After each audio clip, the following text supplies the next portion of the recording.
Bienvenue dans ces journaux, mesdames et messieurs, bonsoir et tout de suite prenons les sommaires.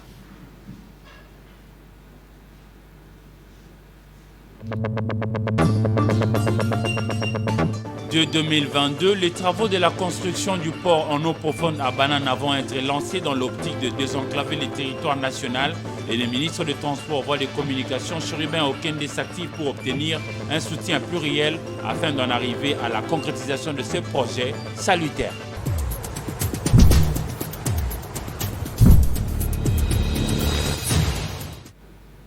Encore une fois, mesdames et messieurs, bonsoir. Toutes les dispositions ont été prises par la MONUSCO en collaboration avec les forces armées de la République démocratique du Congo, les FARDC, pour protéger et surtout sécuriser les déplacés de sites de Drodro et Roo en territoire de Djougou. Nous sommes dans la province de l'Ituri.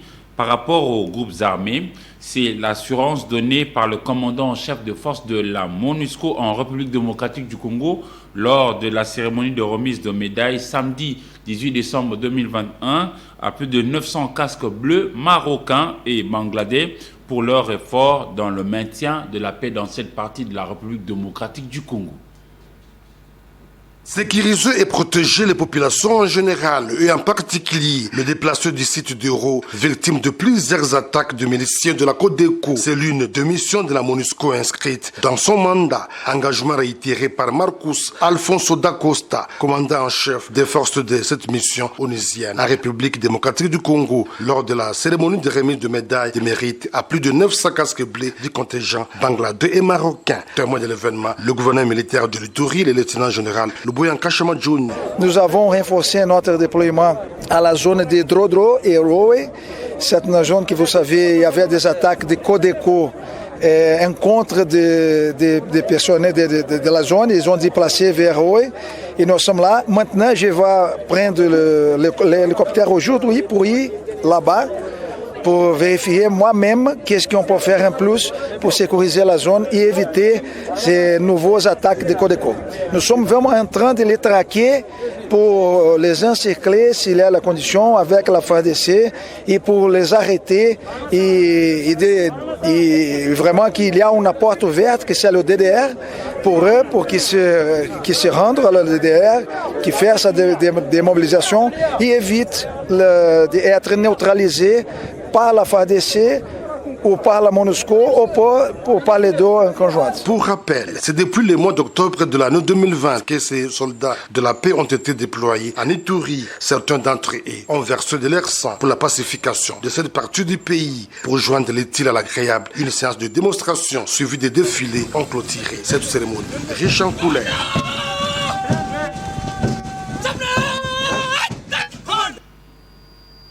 Les policiers récemment déployés en Ituri pour la sécurisation et la protection de la population civile en territoire de Djougou et d'Irumu après les opérations militaires doivent faire preuve de professionnalisme et de discipline et surtout du respect des droits de l'homme.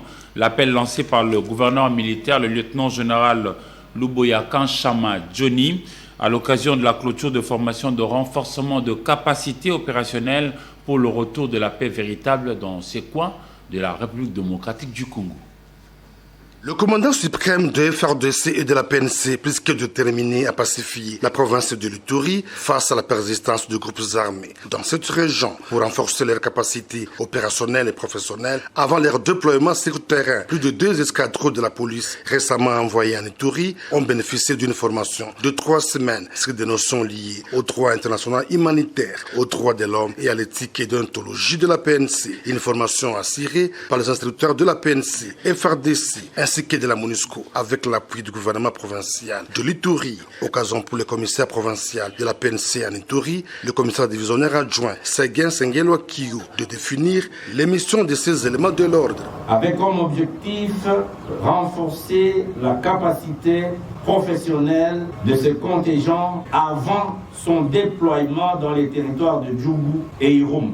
Vous qui avez choisi de servir la nation sous le drapeau, il y a lieu de vous exhorter au sens du patriotisme et surtout au professionnalisme, sans oublier de mettre l'accent sur le respect des droits humains et du droit internationale humanitaire. Ayant présidé la cérémonie de clôture de la dite formation, le lieutenant-général Boyanka Chamadjoni, gouverneur de la province de l'Ituri, a mis un accent particulier sur la discipline, mère des armées et reine de succès dans les opérations. Bino de Bokosala que autorité de l'État est zonga. Bino de Bokosala que confiance entre biso na population est zonga. Bino ba policier ndenge bozawana. Rôle na bino za rôle munene. Bokende kobebisa te.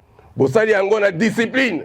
Discipline wana tolingi et continuer ti na ba place au bokende. Ba policier na ba soda eza bato ba fanda ka place mon côté. Après les allocutions, place aux exercices sur le maintien du rétablissement de l'ordre public ainsi que sur la gestion technique de la police lors d'une intervention.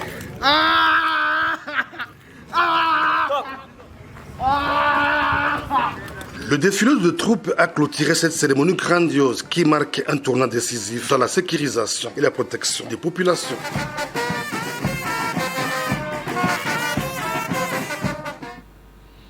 L'état de siège reste une solution sur la problématique sécuritaire dans la province du Nord Kivu et la population de cette partie de la République démocratique du Congo doit s'approprier cette initiative du chef de l'État, Félix-Antoine Tshisekedi Tshilombo. C'est l'avis du rapporteur de l'Assemblée provinciale de Lualaba après un séjour d'une semaine passée à Goma, chef-lieu de la province du Nord Kivu, Marie-Noël Kabouya. L'état des sièges produit des fruits au Nord Kivu et l'on peut le palper. Ce constat est celui du rapporteur adjoint de l'Assemblée provinciale de Lualaba qui boucle son séjour à Goma après les forums sur les sida dans le monde du travail. L'honorable Weber Machita, qui félicite les autorités militaires, met la population devant ses responsabilités et l'appelle à se mobiliser contre l'insécurité dont on parle sur les réseaux sociaux. Pas même un seul instant entendu le crépitement de balles pendant que nous avons été ici. Nous n'avons pas été inquiétés, même dans nos simples balades. Pour nous. Mais je constate que dans les réseaux sociaux, on parle qu'il y a eu, je ne sais pas. Mais ce que nous voulons seulement dire, que nous-mêmes, nous, population de Goma, sommes responsables de la sécurité ou de l'insécurité. Parce qu'on peut, demain ou l'autre jour, dire on arrête l'état de siège. Mais qui va rester maintenant responsable? L'état de siège a été programmé par le président de la République. Pour quelle raison? C'est pour sécuriser sa propre population. Le peuple d'abord. Entre guillemets, peuple d'abord, j'ai cité. Donc, population de Goma, prenons-nous en charge. Nous sommes avec vous. Aidez-nous à vous aider. La sécurité est dans vos mains. L'insécurité aussi est dans vos mains. Le député provincial Weber Shimata, rapporteur adjoint de l'Assemblée provinciale de la province de Lualaba, conduisait une forte délégation en visite à la Cité de la Cohésion nationale en construction à Kibati dans le territoire de Nyiragongo dans la province du Nord Kivu sous le haut patronage du président de la République Félix-Antoine Tshisekedi, exécuté par Madame Fifi Masuka, appelée autrement Madame Fifi Béton, gouverneur ad intérim de la province de Lualaba. À Goma, toujours, nous y restons pour vous dire qu'il s'observe plutôt une surfacturation dans la manière de fournir l'énergie électrique à la population par la société Sokode dans les quartiers Bojovu et Majengo. Nous sommes dans la commune de Karisimbi. La population est alerte donc elle pensait plutôt organiser un sit-in demain lundi devant le gouvernorat du Nord Kivu et elle donne à ce sujet un ultimatum d'une semaine pour que le gouvernement provincial dirigé par le général Dima Kongba apporte la solution attendue par cette population. Germain Chikourou pour la suite. Nous, c'est la population du quartier Bujovu, commune de Karisimbi, ainsi que la population du quartier Majengo.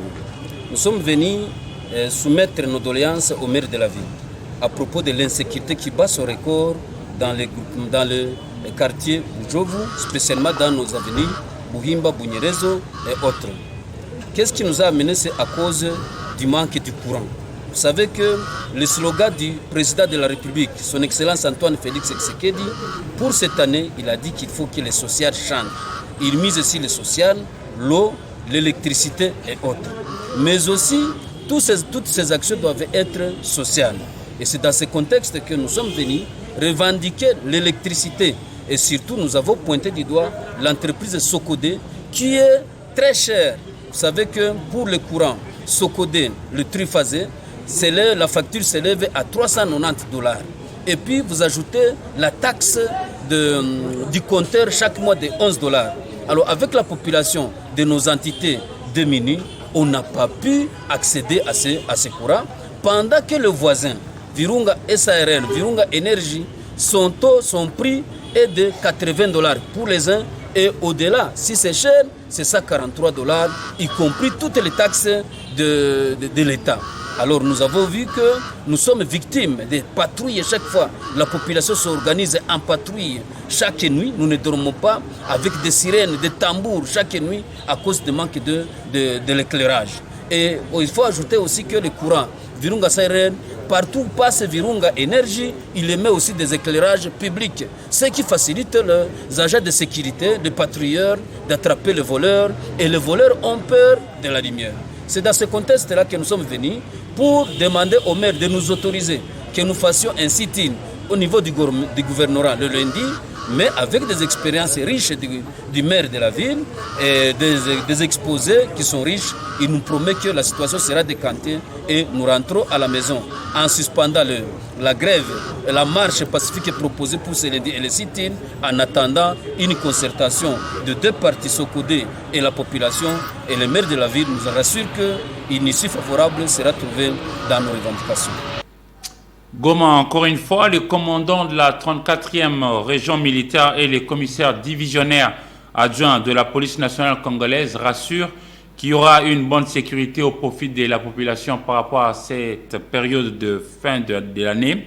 Les opérations de contrôle ont été élargies et hier samedi 18 décembre 2021, c'était précisément au quartier Ndosho, toujours dans la commune de Karisimbi.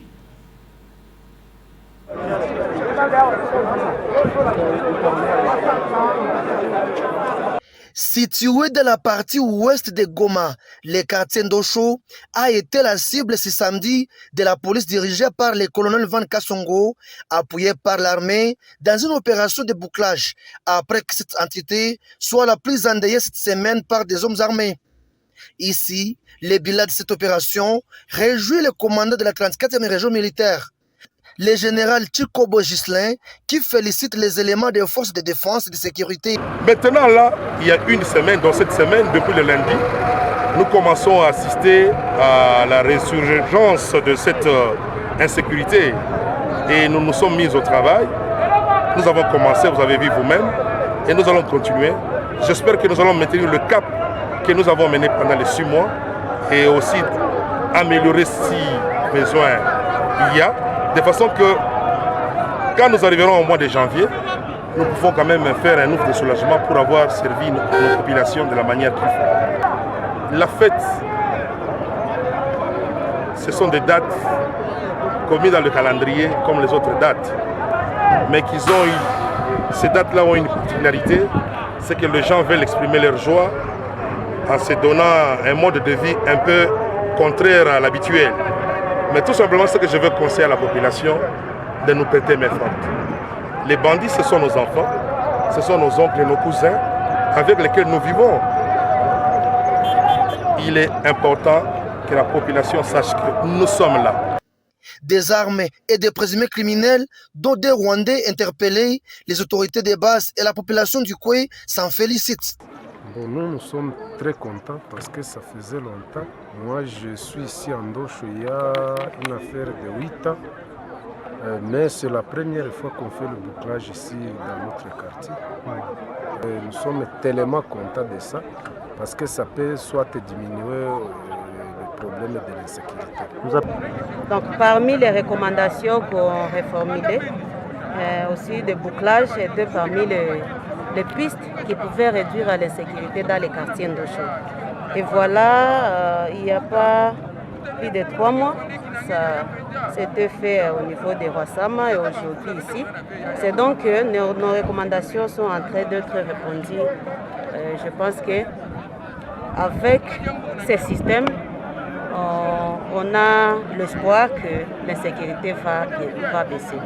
Au cours de la parade de briefing, le commandant de la 34e région militaire a demandé aux hommes en uniforme d'être vigilants pendant cette période de festivités de fin d'année. 2022. La souhaité joyeuse fête ya Noël na balibota na bino nyonso. Nous quittons Goma dans le nord Kivu pour nous rendre dans la province de la Tanganyika pour vous dire que le prisonnier de la maison d'incarcération de Kalemi ont été assistés pour la première fois de l'histoire par un établissement scolaire en vivre. Ce geste de charité a été salué par de nombreux cadres en province et n'a pas laissé indifférents les bénéficiaires. Les donateurs sont des élèves du collège de référence Kukongo dans la ville de Kalemi. Moma Fataki pour la suite.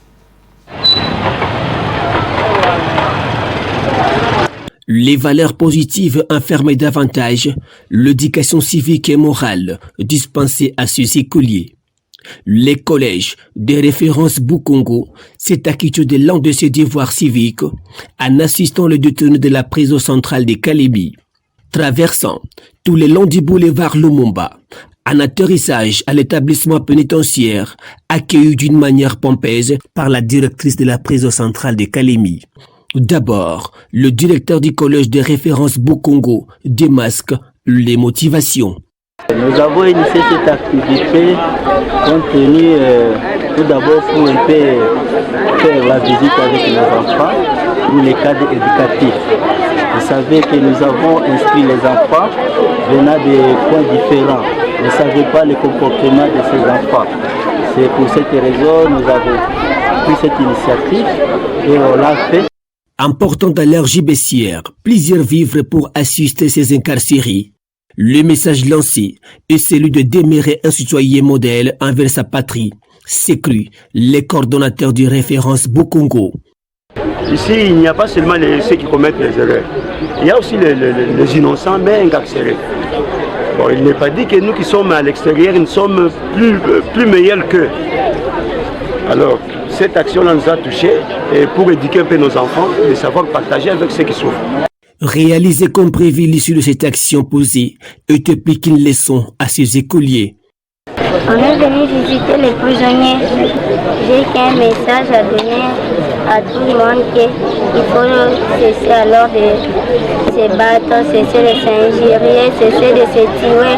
Quand vous allez tuer quelqu'un, vous aussi vous serez comme des gens qui sont là-dedans. Signalons par ailleurs que c'est la première fois dans l'histoire que cet acte se pose par un établissement scolaire à Kalemi. Il circule, c'est un communiqué qui nous vient déjà de la Caisse nationale de sécurité sociale qui dit ceci. Il circule dans les réseaux sociaux un message Twitter attribué à M. Fouti Kiakou Jean-Simon, directeur général ad intérim de la Caisse nationale de sécurité sociale CNSS. Par le présent message, nous tenons à informer l'opinion publique que M. Fouti Kiakou Jean-Simon n'a ni compte Twitter ni un compte Facebook. De ce fait, le message posté sur Twitter est sans doute des élucubrations de personnes recrutées pour salir la personne de M. le directeur général ad intérim de la CNSS et de saper les actions menées pour remettre de l'ordre dans la gouvernance de la Caisse nationale pour la sécurité sociale CNSS, fait à Kinshasa le 16 décembre 2021, service de presse et communication de la Caisse nationale de sécurité et sociale CNSS en sigle. Lui, il ne relâche pas pour hisser haut le drapeau national partout où il va. L'artiste musicien, chanteur, auteur, compositeur et interprète Agbepa Mumba Antoine Christophe dit Kofi Olomide séjourne depuis le 17 décembre 2021 à Lomé, capitale du Togo, où le Grand Mopao va livrer sur place une série de concerts dans le cadre de festivités de fin d'année. On fait le point avec Papi Katassi et James Katomboa. Comme le vendredi 17 décembre 2021 à l'aéroport international de Lomé-Tokoin, rebaptisé aéroport international Ngwasi-Meyadema. L'artiste et musicien de renommée internationale Koffi Olomide annonce déjà les couleurs de ses prestations dans la capitale togolaise. Vive Lomé, la danse de la victoire. Vive Lomé. Pour ce voyage, la légende s'est fait accompagner de son quartier latin international. Aussitôt arrivé, la reconnaissance du lieu du concert. C'est la grande salle du banquet de l'hôtel 2 février 5 étoiles sous la place de l'Indépendance à Lomé. Ensuite viendra l'apothéose, le générique du moment, Papa Mobimba. La salle était en extase.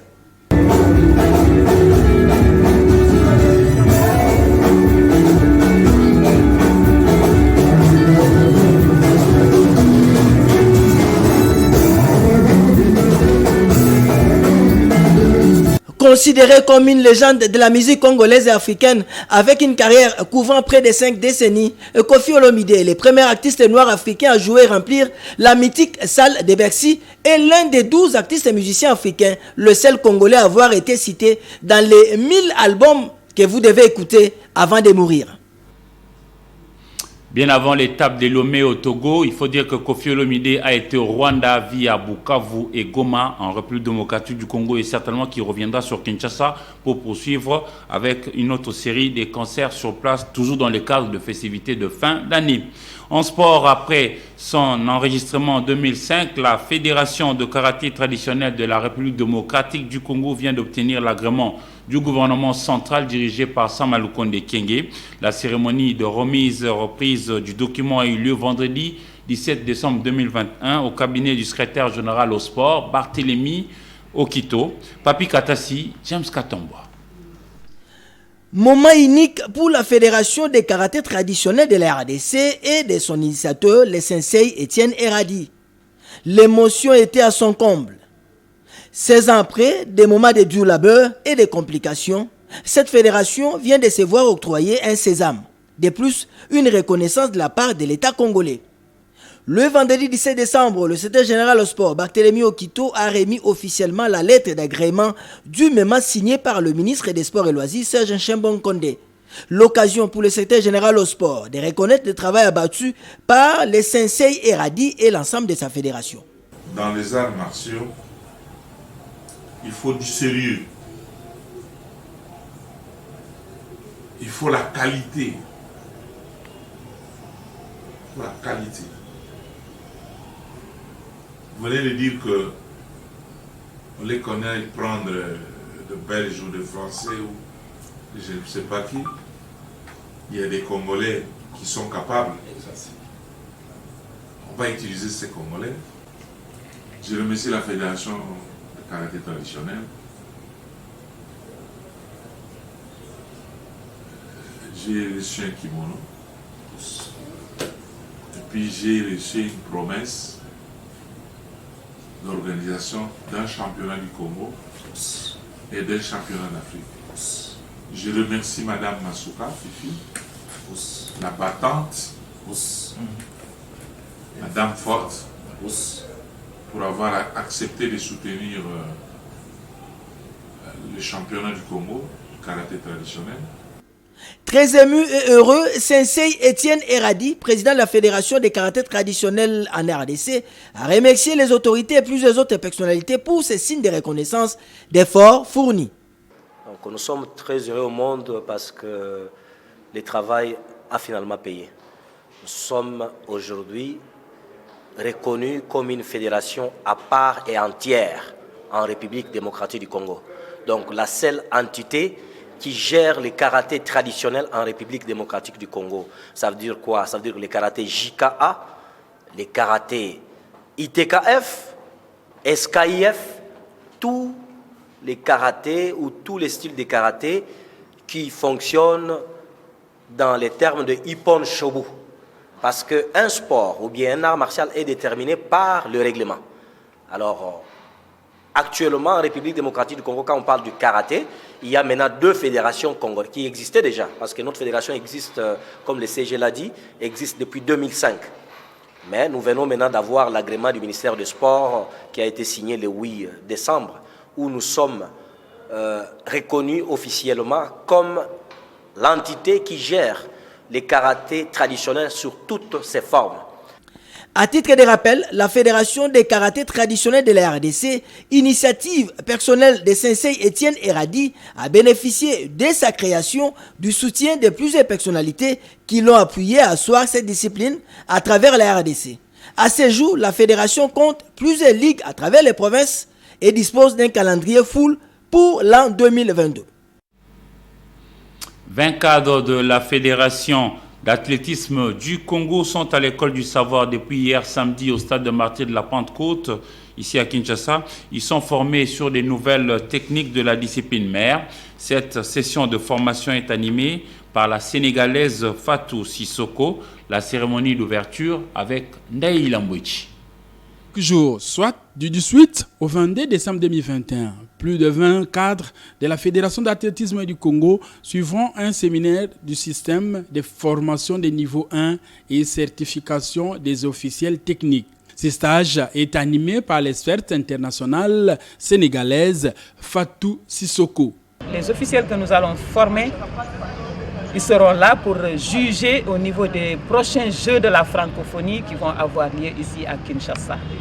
Et comme c'est des compétitions très très importantes qui vont recevoir plusieurs nationalités, on a besoin d'avoir de bons officiels pour que la compétition se passe dans les règles de l'art. Le président de la FEACO, Bienvenue Matinda, s'est dit satisfait du démarrage qui permettra d'accroître les niveaux des officiels techniques de la RDC. Pour réussir cette grande messe qui aura lieu dans notre pays, nous sommes appelés à avoir des cadres techniques bien formés. Et nous avons adressé notre demande à la Confédération africaine qui se trouve à Dakar et la Confédération a répondu positivement à cette formation-là. Donc c'est eux qui vont faire en sorte que si jamais certaines fédérations venaient avec des athlètes sans cadre technique, c'est eux qui vont suppléer. Et donc notre ville va vivre cette grande activité. Et ainsi donc nous avons l'obligation d'avoir donc des cadres officiels qui sont capables de maîtriser. Vous savez, l'athlétisme a plusieurs épreuves. La Confédération qui va organiser à Kinshasa au mois d'avril 2022 aussi le meeting pour la région 3. Outre cela, en janvier 2022, c'est-à-dire le 17, nous allons organiser le cross-country pour toute l'Afrique. A noter que la théorie est organisée l'avant-midi et l'après-midi pour la pratique. Sachez que ce stage de formation sera sanctionné par un examen d'évaluation pour tous les participants. La RDC compte bien réussir les différentes compétitions qui seront organisées à la maison. La construction du port en eau profonde à Banana dans le Congo central, le chef de l'État congolais Félix-Antoine Tshisekedi Tshilombo en a parlé lors de son adresse à la nation via les parlementaires réunis en congrès le lundi dernier. Le ministre national des Transports, Voies de communication et du désenclavement, Chéribin Okende, ratisse large pour que ce projet soit soutenu par tous. Regardez.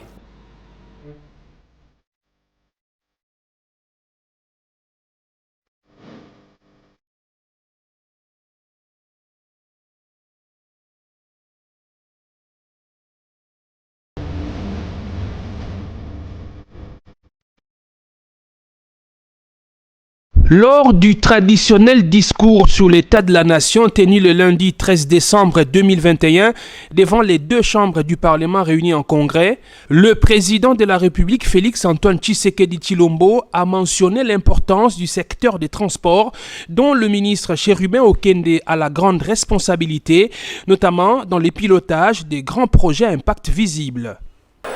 La question des transports et des voies de communication est un défi permanent dont l'impact sur l'économie nationale et par ricochet sur les conditions de vie de nos compatriotes est indéniable. Nous allons continuer ces efforts en 2022 et il est attendu le lancement des projets ci-après. La construction du port en eau profonde de Banana.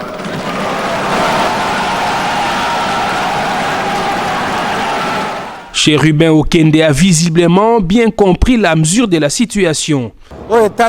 Particulièrement secteur et transport, voies de communication, de désenclavement, a confirmé au bel instruction à Pesanga pour ça la masse transport na voie de communication et la épine dorsale il y a développement ya mboka na biso.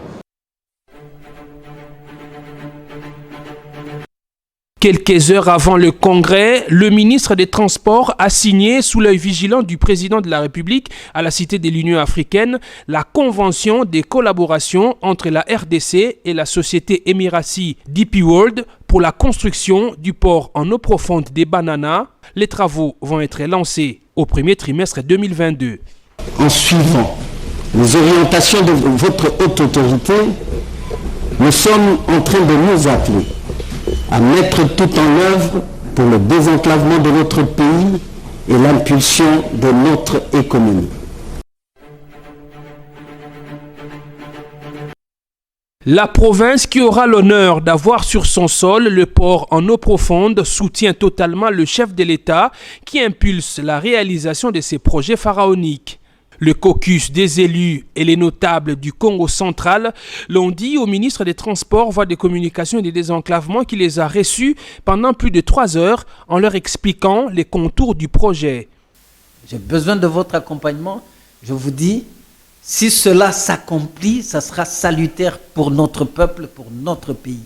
Des éclairages qui ont permis aux interlocuteurs des chérubins Okende de bien cerner ce qui va être réalisé. Nous avons senti que cet accord qu'ils ont signé, que le président a signé avec DP World, c'est vraiment sous contrôle du ministère des Transports. Donc ça, c'est la meilleure nouvelle que nous annonçons à tout le monde.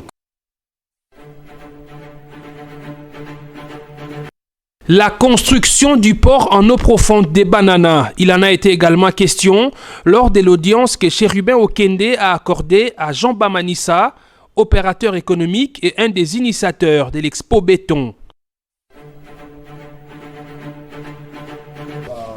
À la tête d'un ministère stratégique et générateur des recettes, le ministre des Transports, Voies de Communication et des Désenclavements a une fois de plus été invité à la Chambre haute du Parlement. Chérubin Okende s'est présenté à la commission Ecofin et de la bonne gouvernance du Sénat. Ils sont en pleine analyse des prévisions budgétaires. Ils avaient besoin de quelques indications de ma part et je viens de les décliner.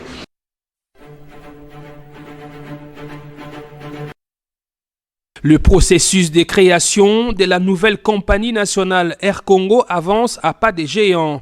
Une délégation de la compagnie Ethiopian Airlines qui sera en joint venture avec Air Congo a été reçue par le ministre Chérubin Okende. Nous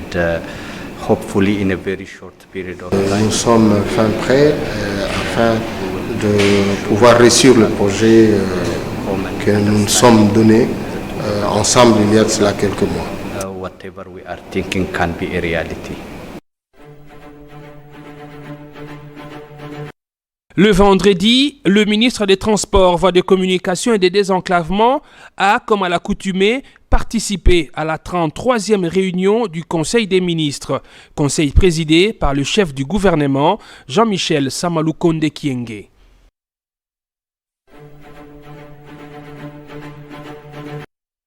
Le programme Transacademia sera bel et bien lancé l'année académique prochaine. Le ministre des Transports l'a rappelé aux responsables des coordinations estudiantines de Kinshasa avec qui il a échangé le week-end. Et il nous a exhorté de prendre conscience parce que le chef de l'État, le président de la République, son Excellence Félix Antoine Tshisekedi compte beaucoup sur la jeunesse.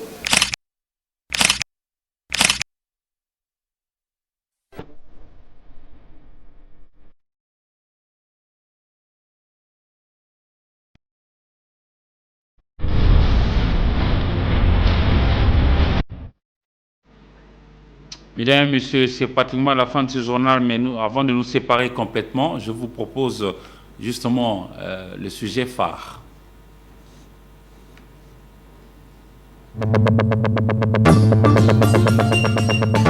De 2022, les travaux de la construction du port en eau profonde à Banana vont être lancés dans l'optique de désenclaver les territoires nationaux et les ministres de Transport, Voies de Communication, Chérubin Okende s'active pour obtenir un soutien pluriel afin d'en arriver à la concrétisation de ces projets salutaires.